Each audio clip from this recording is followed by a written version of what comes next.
Nous sommes partis du constat que les personnes primo-arrivantes sont trop souvent considérées comme simples sujets et non pas acteurs des politiques d'intégration. Les services proposés leur transmettent des informations de façon uniforme et linéaire, laissant peu de place à l'expression des besoins individuels. Comment donner plus de voix au public primo-arrivant ?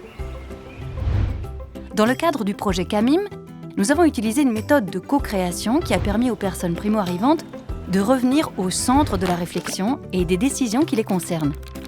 À partir de leurs besoins et de leurs analyses, des activités innovantes et complémentaires aux services classiques ont vu le jour. Une maison d'immersion, permettant de pratiquer informellement le français et de créer du lien. Une cellule de bénévolat offrant la possibilité de faire du volontariat et de se sentir utile à la société.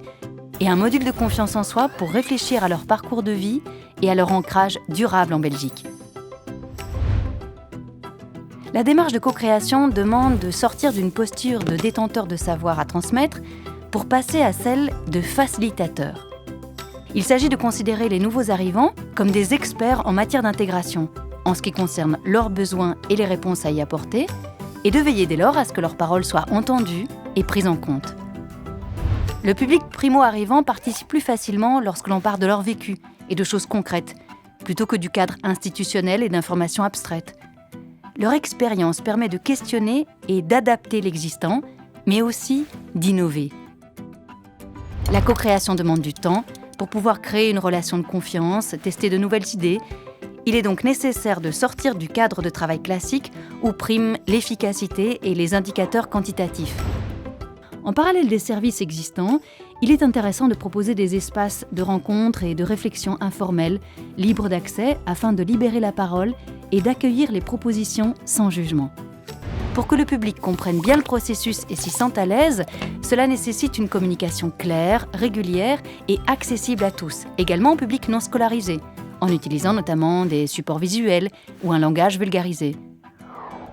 Il ne s'agit pas seulement de donner la parole aux primo-arrivants, mais aussi de la valoriser, en reconnaissant leurs compétences et en concrétisant leurs idées sur le terrain.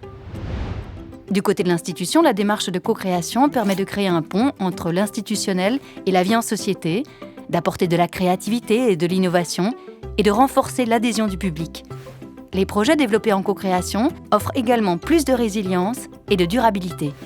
Pour le public primo-arrivant, la co-création permet de valoriser des expériences, de trouver des réponses concrètes à des besoins individuels, de se sentir reconnu et utile pour la société d'accueil et d'augmenter l'estime de soi.